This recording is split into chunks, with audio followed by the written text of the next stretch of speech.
অর্থনীতি বিভাগের অনার্স প্রথম বর্ষের শিক্ষার্থীদের স্বাগত জানাচ্ছি আজকের অনলাইন ক্লাসে। আমি পল্লবী দে, প্রভাষক, অর্থনীতি বিভাগ, ঢাকা কলেজ। আজ আমরা আলোচনা করব অনার্স প্রথম বর্ষের মৌলিক বেষ্টিক অর্থনীতি কোর্সটির থিওরি অফ প্রোডাকশন চ্যাপ্টারটির উপর। থিওরি অফ প্রোডাকশনের আমরা অনেক বিষয় নিয়ে আলোচনা করেছি।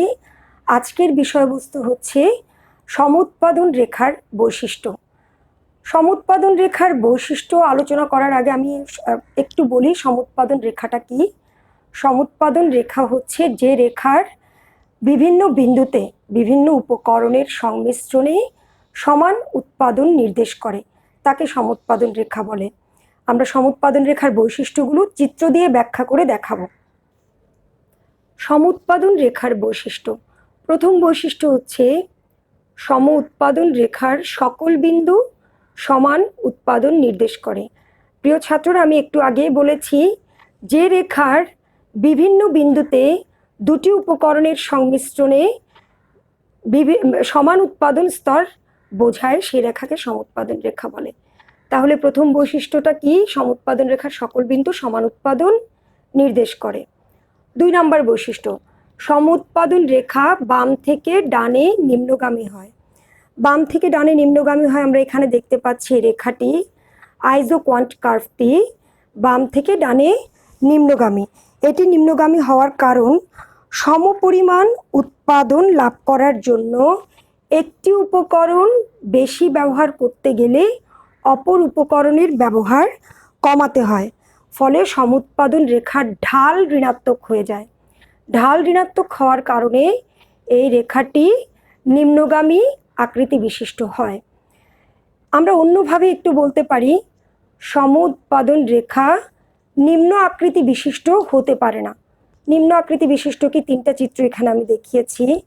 প্রথম চিত্রটা হচ্ছে মূলবিন্দু থেকে ঊর্ধ্বগামী, পরবর্তী চিত্রটা ভূমি অক্ষের সমান্তরাল, এবং তৃতীয় চিত্রে দেখা যাচ্ছে সমুৎপাদন রেখাটি লম্ব অক্ষের সমান্তরাল। আসলে এই আকৃতি বিশিষ্ট সমুৎপাদন রেখা হতে পারে না। কেন হতে পারে না? দেখো, প্রথম চিত্রে দুটি উপকরণের এ বিন্দুতে সংমিশ্রণ 1 একক 1 একক, বি বিন্দুতে সংমিশ্রণ 2 একক 2 একক, অর্থাৎ উপকরণ সংমিশ্রণ বাড়ানো হলে উৎপাদনের পরিমাণও বেড়ে যায়। কিন্তু আমরা জানি উৎপাদন সকল বিন্দুতে সমান থাকবে, কিন্তু এখানে সকল বিন্দুতে সমান নেই, তাই এই আকৃতি বিশিষ্ট হতে পারে না। তেমনি এই আকৃতি বিশিষ্ট হতে পারে না, দেখা যাচ্ছে ভূমি অক্ষের সমান্তরাল সমুৎপাদন রেখার বিভিন্ন বিন্দুতে উপকরণ সংমিশ্রণ বিভিন্ন হলেও উৎপাদন সমান নয়, উৎপাদন কম বেশি। এখানেও ঠিক একই ব্যাপার। এই রেখার উপরস্থ বিন্দুগুলোতে উৎপাদন সমান নয়, কম বেশি। এ বিন্দুতে কম, বি বিন্দুতে উৎপাদন বেশি। তাই সমুৎপাদন রেখা এই আকৃতি বিশিষ্ট হতে পারে না, শুধুমাত্র বাম থেকে ডানে নিম্নগামী হবে। সমুৎপাদন রেখার 3 নম্বর বৈশিষ্ট্য হচ্ছে উচ্চতর সমুৎপাদন রেখা নিম্নতর সমুৎপাদন রেখা অপেক্ষা বেশি উৎপাদন নির্দেশ করে। আমরা নিম্নের চিত্রে দেখি, এখানে দুটি সমুৎপাদন রেখা দেখানো হয়েছে, একটি IQ1 আর একটি IQ2। আমরা দেখতে পাচ্ছি IQ1 এ 10 একক উৎপাদন দেখানো হচ্ছে, IQ2-তে দেখানো হচ্ছে 20 একক উৎপাদন। একটু খেয়াল করলে দেখব IQ1 রেখার উপর অবস্থিত এ বিন্দুতে উপকরণ নিয়োগ হয়েছে শ্রমের পরিমাণ L1, মূলধনের পরিমাণ K1, কিন্তু বি বিন্দুতে IQ2 এর বি বিন্দুতে শ্রমের পরিমাণও বেশি L2 এবং মূলধনের পরিমাণও বেশি K2, অর্থাৎ এই পরিমাণের চেয়ে পরবর্তী সমুৎপাদন রেখায় উপকরণ নিয়োগ হয়েছে বেশি। মানে আমি যে পরিমাণে ইনপুট দিব ঠিক তার সে তুলনায় বেশি পরিমাণে আউটপুট পাবো। অর্থাৎ এখানে কম ইনপুট দেওয়া হয়েছে, উৎপাদন কম, এখানে বেশি ইনপুট দেওয়া হয়েছে, উৎপাদন বেশি। তাই বলা হচ্ছে উপরের সমুৎপাদন রেখা নিম্নের সমুৎপাদন রেখার তুলনায় বেশি উৎপাদন নির্দেশ করে। 4 নম্বর বৈশিষ্ট্য হচ্ছে দুটি সমুৎপাদন রেখা পরস্পরকে ছেদ করতে পারে না। একটু দেখে নিই ব্যাখ্যাটা। এখানে আমরা IQ1 একটি সমুৎপাদন রেখা এবং IQ2 একটি সমুৎপাদন রেখা দেখতে পাচ্ছি। দুটো সমুৎপাদন রেখার একটি কমন বিন্দু হচ্ছে এ, যেখানে সমান উৎপাদন নির্দেশ করে। কিন্তু এর আগের বৈশিষ্ট্যে আমরা দেখেছি যে দুটো সমুৎপাদন রেখায় ভিন্ন ভিন্ন উৎপাদন স্তর নির্দেশ করে। সেক্ষেত্রে এই বিন্দুটির বৈশিষ্ট্য সামঞ্জস্যপূর্ণ নয়। কিন্তু বি ও সি বিন্দুতে দেখতে পাচ্ছি বি বিন্দুর তুলনায় সি বিন্দুতে উৎপাদন কম। তো সেই অনুযায়ী যদি গাণিতিকভাবে ব্যাখ্যা করি, IQ2 is greater then IQ1, সেটা আমরা জানি। এই IQ2 রেখার উপর অবস্থিত দুটি বিন্দু এ এবং বি দুটিতেই সমান উৎপাদন নির্দেশ করে বলে এ সমান বি লিখতে পারি। আবার IQ1 এর উপর দুটি বিন্দু এ এবং সি দুটিতেই সমান উৎপাদন নির্দেশ করে আমরা জানি, তাই এ সমান সি হলে এ সমান বি এ সমান সি হলে বি সমান সি হওয়ার কথা। কিন্তু এখানে কি বি সমান সি? অবশ্যই নয়। B is greater than C, অর্থাৎ সি এর তুলনায় বি বিন্দুতে বেশি উৎপাদন স্তর নির্দেশ করে। এই বৈশিষ্ট্যটি যদি আমরা এই বিন্দুতে ব্যাখ্যা করতে যাই, অবশ্যই উপরের বৈশিষ্ট্যের সাথে অসামঞ্জস্যপূর্ণ হয় বলেই দুটো রেখা কখনো পরস্পরকে ছেদ করতে পারে না।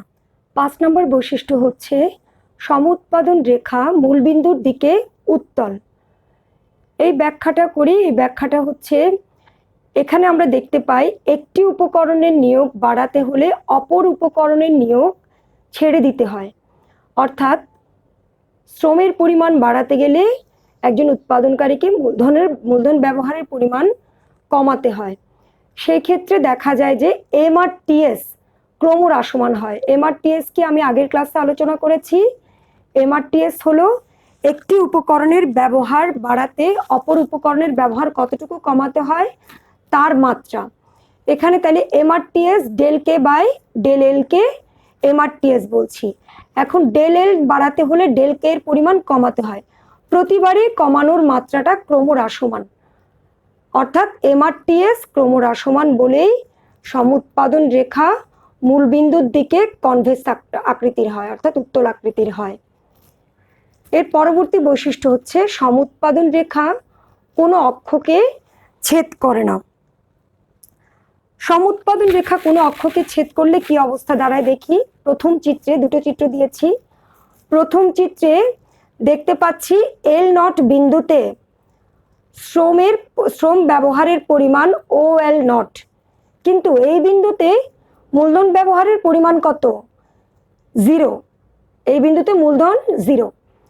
তাহলে সমুৎপাদন রেখার উপরস্থ কোনো বিন্দুতে দুটো উপকরণের ব্যবহারের অনুপাত দেখায়। কোনো উপকরণের ব্যবহার 0 হতে পারে না। ঠিক একইভাবে এই চিত্র ব্যাখ্যা করি। এই চিত্রে দেখা যাচ্ছে কে নট বিন্দুতে মূলধন ব্যবহারের পরিমাণ ও কে নট, কিন্তু এই বিন্দুতে শ্রম ব্যবহারের পরিমাণ 0। আমি আবারও বলছি, সমুৎপাদন রেখার উপরস্থ কোনো বিন্দুতে দুটো উপকরণের ব্যবহারের সংমিশ্রণ বোঝায়। কোনো উপকরণ ব্যবহারের পরিমাণ 0 হতে পারে না। তাই এই বৈশিষ্ট্যটি সামঞ্জস্যপূর্ণ নয়, অর্থাৎ সমুৎপাদন রেখা কোনো অক্ষকে ছেদ করে না। 7 নম্বর বৈশিষ্ট্য সমুৎপাদন রেখার ঢাল দুটি উপকরণের প্রান্তিক কারিগরি বদলের হার নির্দেশ করে। প্রান্তিক কারিগরি বদল কি আমরা একটু আগে বলেছি। দুটো উপকরণের ঢাল অর্থাৎ del K by del L এবং প্রান্তিক কারিগরি বদলের হারও আমরা জানি এম আর টিএস।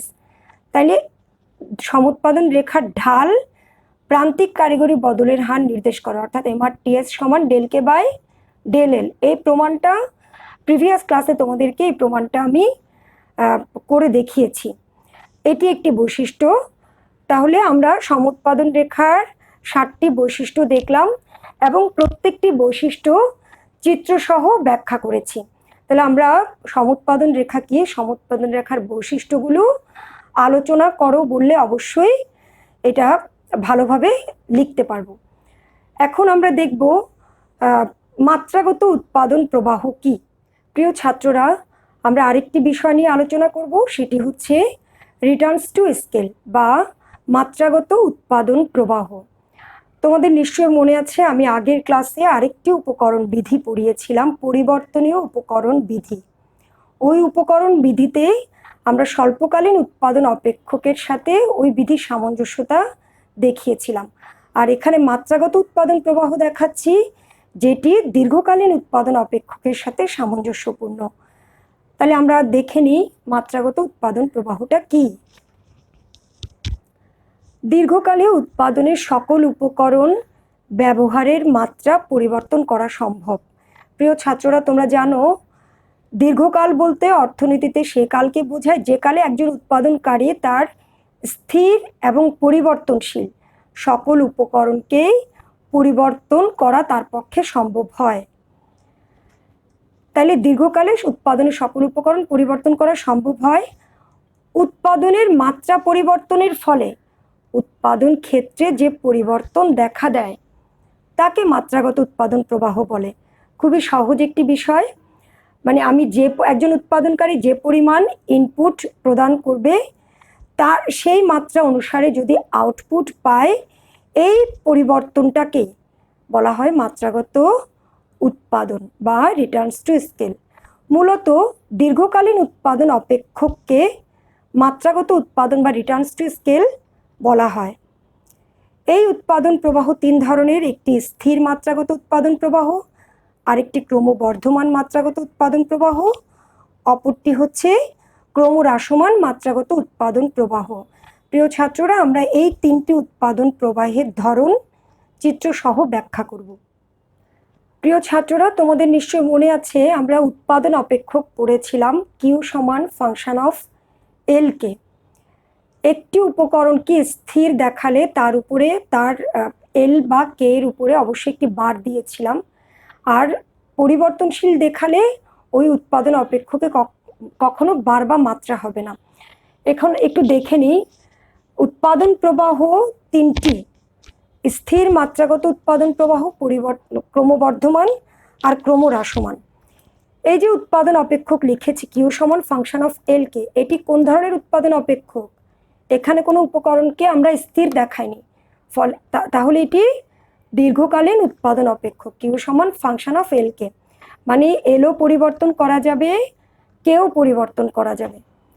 তাহলে স্থির কেন আমরা একটু দেখি, এটি স্থির বলছি কেন। দেখো এখানে একটি ট্যাবল দেখিয়েছি এবং পাশাপাশি একটি চিত্র দেখিয়েছি। ট্যাবলে দেখাচ্ছি শ্রম এবং মূলধন। 1 একক শ্রম 1 একক মূলধন প্রয়োগ করে একজন উৎপাদনকারী 10 একক উৎপাদন পায়, এবং 2 একক শ্রম 2 একক মূলধন উৎপাদন নিয়োগ করে তার উৎপাদনের পরিমাণ হয় 20 একক। অর্থাৎ যে পরিমাণ উপকরণ নিয়োগ করছি ঠিক সেই হারেই উৎপাদন হচ্ছে বা উৎপাদন নির্দেশ করছে, অর্থাৎ এটি স্থির। তাহলে আমরা চিত্রে দেখি IQ1 IQ2 দুটি সমুৎপাদন রেখা।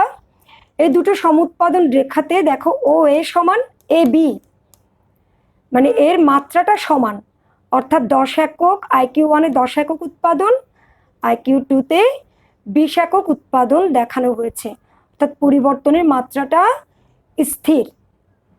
তাই এটিকে বলা হয় স্থির মাত্রাগত উৎপাদন প্রবাহ। ক্রমবর্ধমান মাত্রাগত উৎপাদন প্রবাহ একটু দেখে নিই।